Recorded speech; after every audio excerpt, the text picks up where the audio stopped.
Hello दोस्तों, मैं करण शेखावत हमारी online classes IQ prime education में आपका बहुत बहुत स्वागत करता हूं। जो अपना टॉपिक है आज का नया टॉपिक है और टॉपिक क्या है? रेस्पिरेटरी सिस्टम, श्वसन तंत्र। बहुत इंपॉर्टेंट टॉपिक है बायोलॉजी का ये, तो इसको स्टार्ट करते हैं। रेस्पिरेटरी सिस्टम, ठीक है दोस्तों। अपना जो आज का टॉपिक जो है वो है रेस्पिरेटरी सिस्टम, जिसे आप कहते हैं जी श्वसन तंत्र। देखो दोस्तों, सबसे पहले तो हमें यही पता होना चाहिए कि श्वसन होता क्या है, रेस्पिरेशन होता क्या है। तो सुनिएगा, जब मैंने आपको डाइजेस्टिव सिस्टम पढ़ाया था और सेल पढ़ाई थी, तो मैंने बड़े डिटेल से पढ़ाया था कि रेस्पिरेशन सिस्टम क्या था। तो अभी भी सुनिएगा, रेस्पिरेटरी सिस्टम या रेस्पिरेशन एक ऐसी प्रोसेस है जिसके थ्रू आपकी बॉडी में एनर्जी का निर्माण होता है। तो मैं कह सकता हूं दोस्तों, इससे क्या होता है? एनर्जी का निर्माण होता है कि आपकी बॉडी में क्या होता है? Production of energy in your body. किसके थ्रू होता है? आपकी रेस्पिरेशन प्रोसेस के थ्रू होता है। कैसे होता है सुनिएगा, आपने फूड खाया, कोई भी फूड खाया, और उस फूड पचने के बाद में, अब पचने के बाद में जो फूड होता है, पचने के बाद में फूड कन्वर्ट होता है, किसमें होता है दोस्तों? ग्लूकोज में होता है। और ग्लूकोज किसमें प्रेजेंट होता है? आपकी सेल में कोशिका होती है उसमें प्रेजेंट होता है। बाद में जब हम ऑक्सीजन लेते हैं, जैसे अब जब ऑक्सीजन लेोगे तो ये ऑक्सीजन क्या करेगी? ये ग्लूकोज के साथ रिएक्ट करती है, ये ग्लूकोज के साथ रिएक्ट करती है। इस रिएक्ट करने के बाद जो बनाती है दोस्तों, आपकी बनाती है एनर्जी प्लस में CO2 प्लस में वाटर। ये तीन चीजें बनाती है। तभी तो अपन कार्बन डाइऑक्साइड बाहर निकालते हैं, ऑक्सीजन लेते हैं, कार्बन डाइऑक्साइड बाहर निकालते हैं। कब छोड़ते निकालते हैं?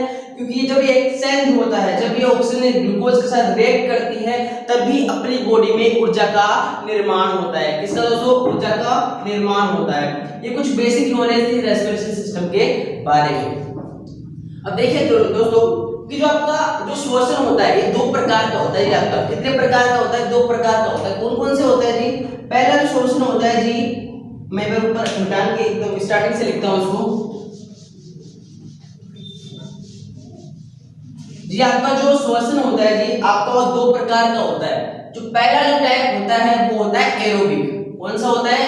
एरोबिक, जिसे आप कौन से कह सकते हैं दोस्तों? वायवीय। कौन से? वायवीय श्वसन, वायवीय श्वसन। और दूसरा है जो आपका होता है अनएरोबिक। कौन सा? अनएरोबिक, जिसको आप क्या कह सकते हैं दोस्तों? वायवीय श्वसन, वायवीय श्वसन। ठीक है दोस्तों, ये वाला दो प्रकार के आपके श्वसन होते हैं जी। आप कहेंगे कि एरोबिक क्या होता है और अनएरोबिक क्या होता है, तो मैं आपको बता दूं, जो ऑक्सीजन की प्रेजेंट में जो श्वसन होता है उसे अपन एरोबिक कहते हैं। जैसे अपन लोग हैं जो ऑक्सीजन में प्रेजेंट में रेस्पिरेशन करेंगे, ऑक्सीजन ले रहे हैं कि नहीं ले रहे? बिल्कुल ले रहे हैं। तो अपन किस प्रकार का श्वसन कर रहे हैं? तो आपको बताना है अपन एरोबिक प्रकार का श्वसन कर रहे हैं। तो एग्जांपल में लिख दूं दोस्तों इसमें, मानव जगत के प्राणी, मानव एरोबिक करते ही नहीं करते, मैं एग्जांपल समझा रहा हूं। दूसरी बात क्या है? एनारोबिक की बात करते हैं। एनारोबिक में क्या होता है दोस्तों? इसमें ऑक्सीजन की अनप्रेजेंसी में, मतलब नॉन प्रेजेंसी में क्या होता है? श्वसन की प्रोसेस होती है। एग्जांपल है जो ईस्ट होता है जी, आपका ईस्ट होता है जी, जो कवक होता है, जो कवक होता है वो इसके एग्जांपल है जी। आपके जो कवक होता है वो इसका एग्जांपल है। ये कुछ बेसिक इंफॉर्मेशन इसके बारे में। अब ये मानव कोश जिसमें इसको एनिमल में शामिल कर सकता हूं, और दूसरा जो पादप होते हैं, पादप में भी ये प्रोसेस चलती है दोस्तों आपकी। तो आपको बताना है प्लांट्स में भी आपकी एरोबिक होती है जी। आपकी ये दो चीजें बहुत ही इंपॉर्टेंट थी, बिल्कुल बेसिक चल रहे हैं दोस्तों। दूसरा कौन सा है? यदि मैं अनारोबिक की बात करूं तो जो अंकुरित होने वाले जो पौधे के जो बीज होते हैं और जो गहराई में जितने भी जीव पाए जाते हैं, उनमें भी कौन सा होता है दोस्तों जी? आपका अवायवीय। अब गहराई में ऑक्सीजन कहां पे आने वाली? नहीं आने वाली है, तो वहां पे ऑक्सीजन की कमी वैसे होने वाली है। तभी तो कहते हैं कि गहराई में जो पाए जाते हैं, जो जीव पाए जाते हैं में जाने वाले जीव में भी आपका अनएरोबिक होता है जी। आपका जो अनएरोबिक होता है एनाएरोबिक होता है जी आपका। ठीक है दोस्तों, ये दो प्रकार के आपके शोषण हैं। अपन अब बढ़ते हैं डिटेल से। ये मैंने बताया था नॉर्मल की, जो इसको देखो, इसको ऑक्सी भी कहते हैं, इसको ऑक्सी शोषण भी कहते हैं, इसको अनऑक्सी शोषण भी कहते हैं जी आपके, अनऑक्सी शोषण भी इसे कहते हैं। ठीक है दोस्तों, कुछ निकनेम थे, कुछ नाम थे, आपको जानना बेहद जरूरी था। अब चलते हैं आगे दोस्तों।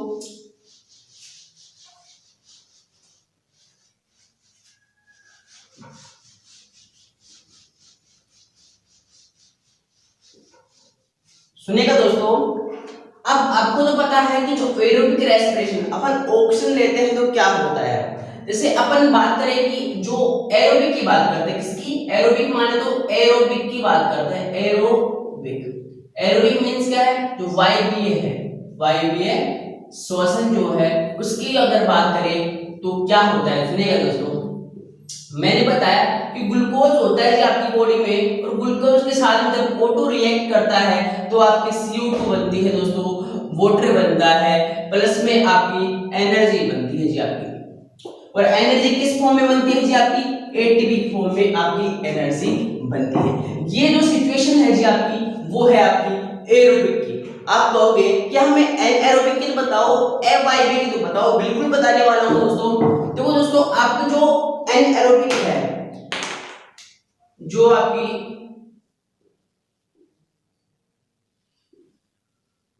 अनाएरोबिक है, जिसे अपन क्या बोलते हैं, अवायवीय श्वसन,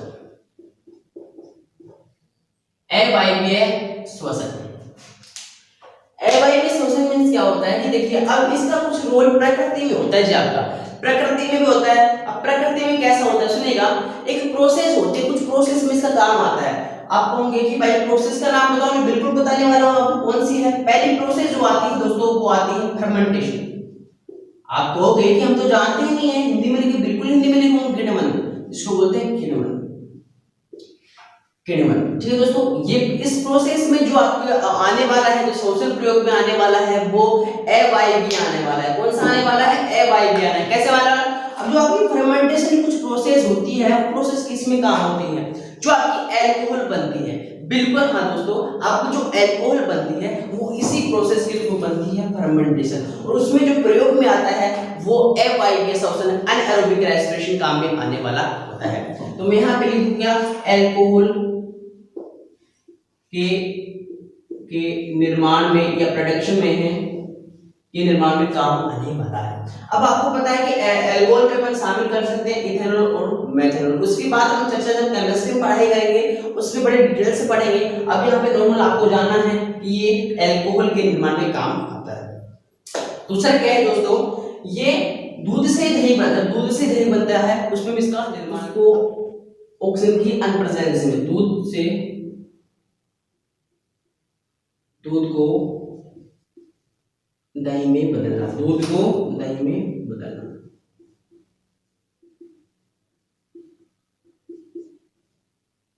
ठीक है, इस काम में भी आपका जो आता है, जो आता है दोस्तों, वो आता है फर्मेंटेशन। अच्छा, अब किण्वन आता है। अब तो तीसरी आता है, जितने भी आपकी बेकरी प्रोडक्ट्स बनते हैं, कौन से दोस्तों, जितने भी आपके जो बेकरी प्रोडक्ट्स बनते हैं, बेकरी प्रोडक्ट्स, आप कहेंगे बेकरी प्रोडक्ट्स मतलब हम तो समझे नहीं। बिल्कुल, जो आपके केक वगैरह बनते हैं, आपके जितने भी केक वगैरह, जो केक ब्रेड वगैरह जो बनती हैं, वो बेकरी प्रोडक्ट से होते हैं दोस्तों। तो उस सारे में जो क्रिया, जो प्रोसेस काम में ली जाती है, वो अनाएरोबिक काम में ली जाती है। ये बेहद जरूरी था आपके लिए समझना, कि आप तो कहोगे कि यार आपने ये सब जो बातें बताई है प्राकृतिक से संबंधित बताई है। तो एक और बता दीजिए, एक और बताता हूं आपको, जो आपका बायोगैस होता है, जो गोबर गैस प्लांट होता है जी आपका, गोबर गैस प्लांट होता है, जिसको हम बायोगैस भी कह सकते हैं।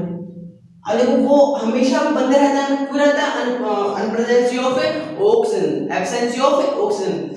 ठीक है दोस्तों, वो भी किस क्रिया के थ्रू होता है जी, आपका अनाएरोबिक प्रोसेस के थ्रू होता है।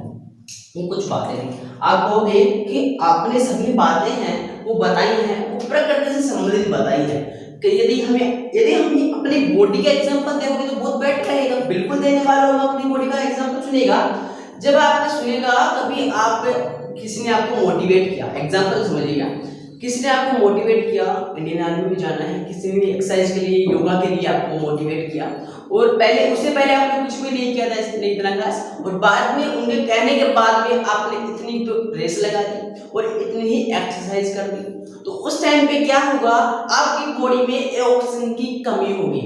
आप जब एक्सरसाइज करेंगे, आप जब एक्सरसाइज करेंगे या रेस करेंगे, उस समय में आपकी बॉडी में किसकी कमी होगी, O2 की कमी होगी, और O2 की कमी होने के कारण आपकी बॉडी में एक एसिड बन जाती है, एक अम्ल बन जाता है, उसका नाम होता है लैक्टिक अम्ल, लैक्टिक एसिड, लैक्टिक अम्ल बन जाता है। उसकी वजह से आपकी पूरी बॉडी में थकान महसूस होती है जी, आपकी थकान के साथ साथ पूरी बॉडी में दर्द भी महसूस होता है जी आपका।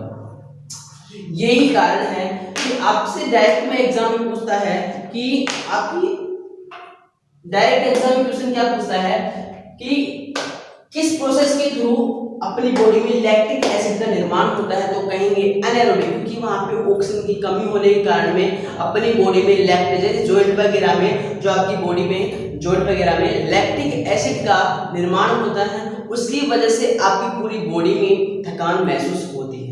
ये अपनी बॉडी से संबंधित कुछ और प्रकृति से संबंधित कुछ एग्जांपल थे जो आपको जानना बेहद जरूरी थे।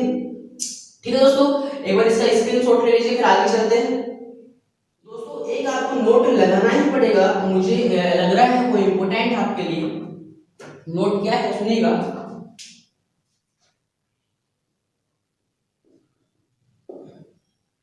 नोट, हाँ देखो दोस्तों, क्या है कि जो शराब होती है और जो बेकरी प्रोडक्ट्स होते हैं, उनको बनाने के लिए कवक यूज में लिया जाता है। कवक है, कवक माने तो यीस्ट यूज में लिया जाता है, उस यीस्ट का नाम पूछ लिया जाता है। तो आपको बताना है सैकेरोमाइसीस सेरेबेसी, कौन सा है दोस्तों,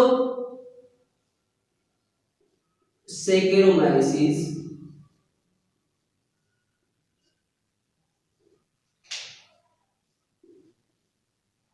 सेरेबेसी।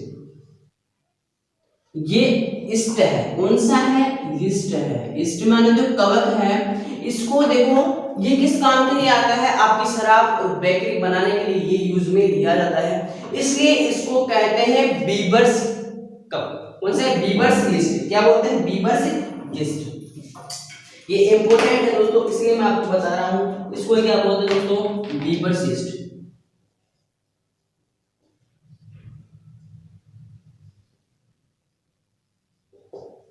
बीबर्स यीस्ट से कहते हैं। किसको, आपका जो सैकेरोमाइसीस बहुत ही इंपॉर्टेंट है दोस्तों, मुझे लग रहा है इंपॉर्टेंट होने वाला है आपके लिए आगे जो एग्जाम है उसके लिए। तो आप एक बार इसका अच्छे से स्क्रीनशॉट ले लीजिएगा, और मैं एक बार कैमरा चेक कर लेता हूँ।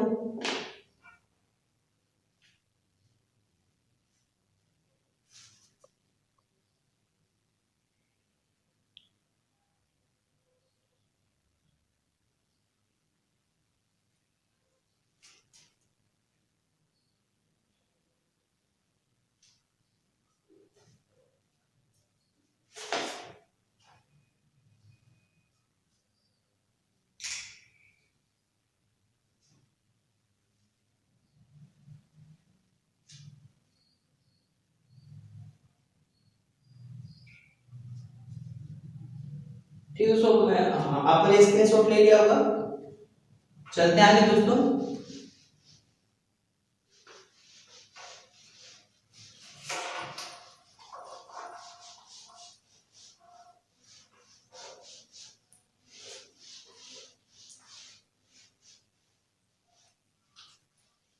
सुनिएगा दोस्तों,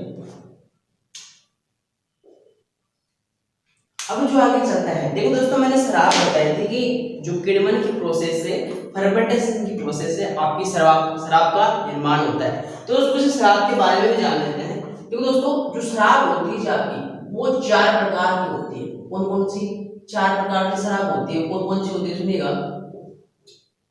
तो पहली शराब आती है, वो आती है आपकी वाइन, वाइन। दूसरी शराब जो आती है वो आती है बियर, बियर, सॉरी मैं इसको मिटा देता हूँ, बियर। तो तीसरी जो आती है वो आपकी आती है विस्की। कौन सी आती है? विस्की। जो फोर्थ आती है वो आती है आपकी रम। ये चार प्रकार की शराबें होती हैं। अब मैं बताने वाला हूँ कि ये शराब किस किस से बनती है। ये वाली जो शराब है दोस्तों वो बनती है अंगूर से। जो वाइन होती है वो बनती है अंगूर से। कौन से बनती है? अंगूर से बनती है जी। और जो बियर और जो विस्की देख रहे हैं आप, ये दोनों जो आते हैं, गेहूं आते हैं, अनाज जितने बात, उनसे ये निर्माण होता है। तो मैं कह सकता हूँ जो कि पानी से, ठीक है, जो गेहूं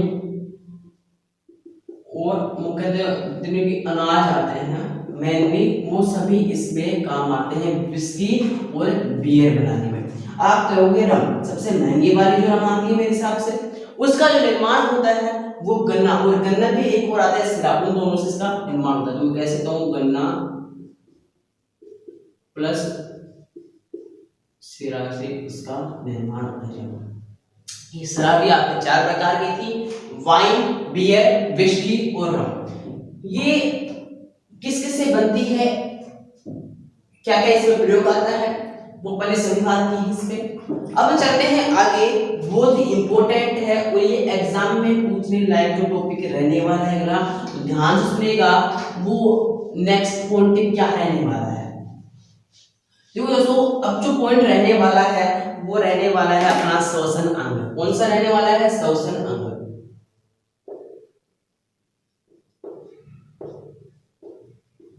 श्वसन अंग माने तो रेस्पिरेटरी ऑर्गन्स। क्या है? Respiratory organs. अब सुनिएगा, रेस्पिरेटरी मींस जो हमारे रेस्पिरेशन के लिए रेस्पॉन्सिबल है, श्वसन के लिए उत्तरदायी है, उन सब पे चर्चा करने वाले। जैसे अपने रेस्पॉन्सिबल कौन उत्तरदायी? लंग्स है कि नहीं, फेफड़े हैं कि नहीं। अब जितने भी जानवर हैं अपन उस पे बात करने वाले हैं कि उनके लिए कौन कौन रेस्पॉन्सिबल है रेस्पिरेशन के लिए। तो स्टार्ट करते हैं। सबसे पहले बात करता हूँ जो मैं सबसे पहले जो बात करता हूँ, जितने भी पक्षी होते हैं, जितने भी पक्षी होते हैं, पक्षी, स्तनधारी और सरीसृप,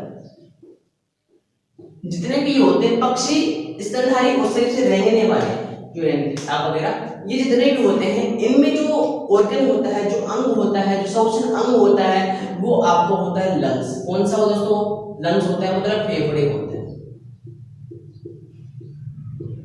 फेफड़े होते हैं।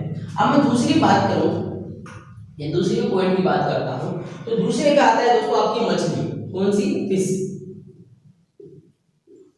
मछली, फिश। इसमें जो होता है जी आपके, वो होता है गिल्स। कौन से होता है? गिल्स। कौन गिल्स?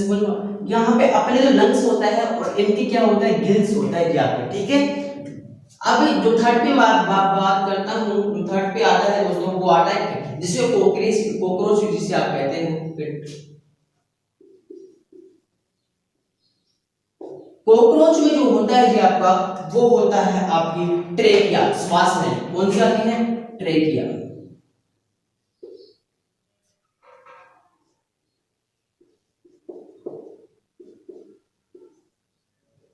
श्वास लेने। फोर्थ में जो आता है जी आपका, बहुत ही इंपॉर्टेंट मुझे दिखाई पड़ता है, केंचुआ।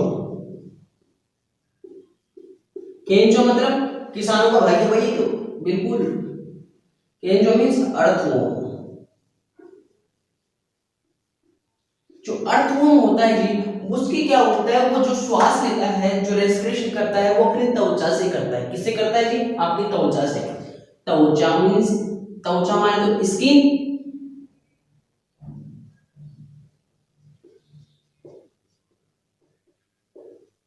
स्किन। ठीक है दोस्तों, अब बहुत ही एग्जाम में पूछा गया है दोस्तों, ये बिच्छू, बिच्छू।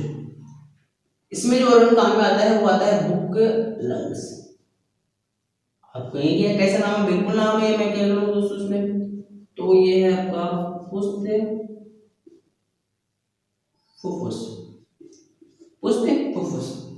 इसको मैं वापस से लिख देता हूँ, हिंदी में राइटिंग थोड़ी मेरी वीक है दोस्तों।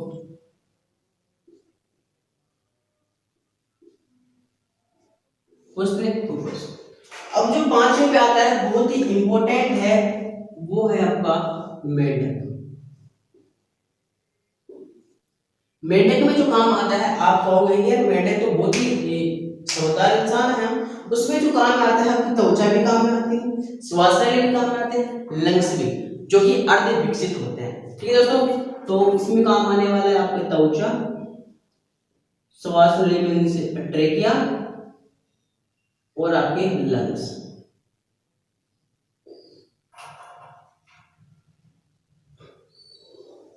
ये कुछ रेस्पिरेटरी ऑर्गन थे जो अपने लिए जानना बेहद ही आवश्यक थे। ठीक है दोस्तों, एक बार इसका स्क्रीनशॉट ले लीजिए, बहुत ही इंपॉर्टेंट मुझे नजर आ रहे हैं आपको एग्जाम पॉइंट ऑफ व्यू से। मैं कैमरा चेक कर लेता हूँ।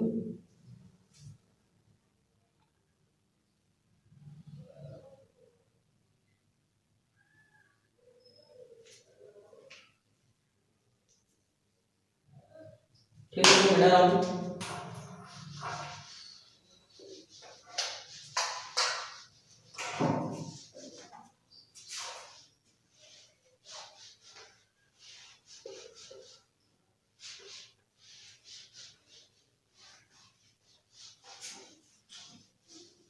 अब देखो, हमेशा अपने को एक चीज की डाउट रहती है कि अपन ऑक्सीजन लेते हैं, कार्बन डाइऑक्साइड छोड़ते हैं, तो ऐसा क्या मामूल है अंदर, देखते हैं इसका।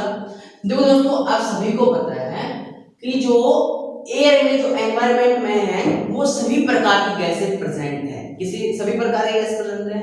और अपने को चाहिए क्या, हमें चाहिए ऑक्सीजन चाहिए हमें।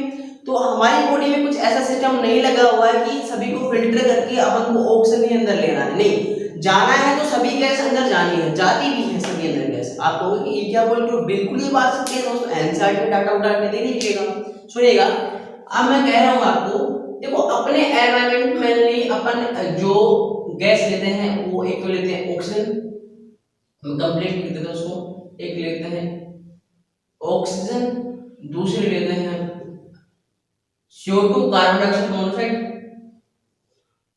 कार्बन डाइऑक्साइड, ठीक है। और जो तीसरी लेते हैं वो लेते हैं नाइट्रोजन, और फोर्थ लेते हैं आपका आर्गन। ये चार प्रकार की गैसें हम लेते हैं। अच्छा, जो एनवायरनमेंट, पहले ये देखते हैं कि एनवायरनमेंट में बेसिक नॉलेज के लिए कि एनवायरनमेंट में ये जो गैस है वो कितनी परसेंट में प्रेजेंट है। तो जो आपकी ऑक्सीजन होती है वो 21% में प्रेजेंट होती है, CO2 0.03% में प्रेजेंट होती है आपकी, और नाइट्रोजन 78% प्रेजेंट होती है आपकी, और आर्गन जो प्रेजेंट होती है 0.93% आपकी प्रेजेंट होने वाली है। ये गैसें हैं जो अपनी एनवायरनमेंट में पाई जाती है। अब देखिएगा दोस्तों, अब होता क्या है, अपन सभी गैसों को अंदर लेते हैं, ठीक है दोस्तों, फिल्टर का कोई काम नहीं है। अब जो ऑक्सीजन लेंगे 21%, जिसमें से क्या होगा 70% बाहर आ जाएगी, कौन सी 70% तो बाहर आ जाती है, और बचे क्या 4%, ये 4% अंदर मामला सेट करती है, जो हीमोग्लोबिन होता है इस 4% को पूरी बॉडी में घुमाता है।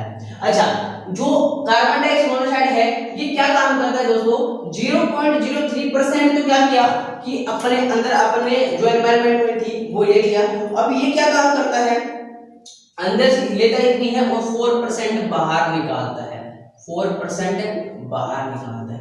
अब जो नाइट्रोजन और आर्गन अपनी बॉडी के लिए अनावश्यक है, तो ये क्या काम करता है भाई, आयन है वैसे ही चले जाओ, तो ये 78% ही बाहर आ जाता है, और ये 0.93% बाहर आ जाता है। और काम में कौन कौन आया, अपने आया कार्बन डाइऑक्साइड और ऑक्सीजन, दोनों काम में आए।